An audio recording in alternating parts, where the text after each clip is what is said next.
It's time for Community Spotlight on 2HeyFM.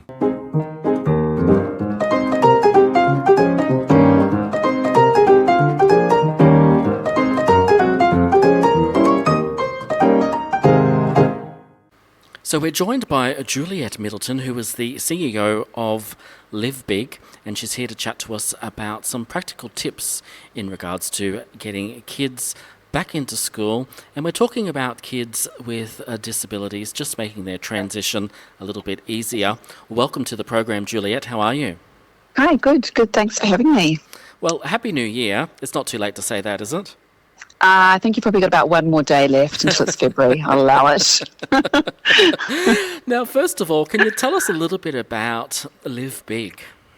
Yeah, so LiveBig is an allied health provider, so we provide therapy supports to people. That includes young people, like children and youth, and older adults with an NDIS plan, and also some who don't have an NDIS plan. We're almost nationwide, and the best way to get hold of us to find out a little bit more about what we do and where we're based is to have a look at our website, which is livebig.com.au. So let's talk about these practical tips that are available to help parents out there. Can you give us a bit of a rundown? Yeah, so I'm a parent with children going back to school as well. I think if you've got any children or youth going back into schools or to day programs or other education providers, routine is really important. So during the long summer holidays, we can get out of our usual habits, and establishing some sort of routine again means that there's fewer surprises. So even if it's things like, hey, let's pack the lunch box and we'll use, when it comes to morning tea or lunchtime or when the kids want a snack, use that the days before they go back to school. Start thinking about bedtimes and wake-up times and what are they going to wear. Don't leave that until sort of the night or the day before. Start making that normal for them again. And I guess the best thing about this is having these practical tips in place, that it also keeps you organised as a parent. That is true. So it stops, doesn't stop, but minimises some of that anxiety and just, let's call it, stress from the change in routine for parents. So, when the school holidays arrive, we're like, oh, what are we going to do with them? How are we going to get through these weeks, or in some cases months? And then, like all human beings, we gradually adapt to the new normal, and then we have to adapt back. So putting those things in place, even how are we going to get there? Where am I going to drop them off? How is that going to fit in with my routine, getting to and from where I need to go, or other people I might be caring for? Just doing a run through can take some time on the days beforehand, but save you a lot of time and anxiety on the actual day.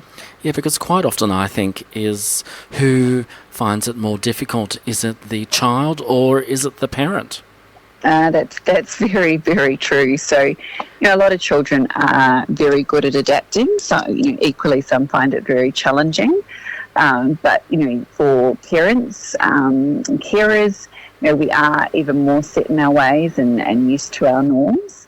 And it's hard for us to sometimes adjust to what the children need from us. And those people looking after children with a disability will know that from just everyday life.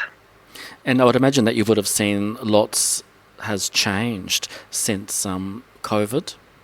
That is right. A lot has changed. And one thing that we particularly noticed as parents was that it's not as easy to access our children's educators and teachers or whoever that may be. So being proactive with that, and that could be really hard for parents and carers of children with a disability because you're already having to be so proactive. But you do need to not be afraid to contact the school or the learning provider even before the start of the year if it's at all possible.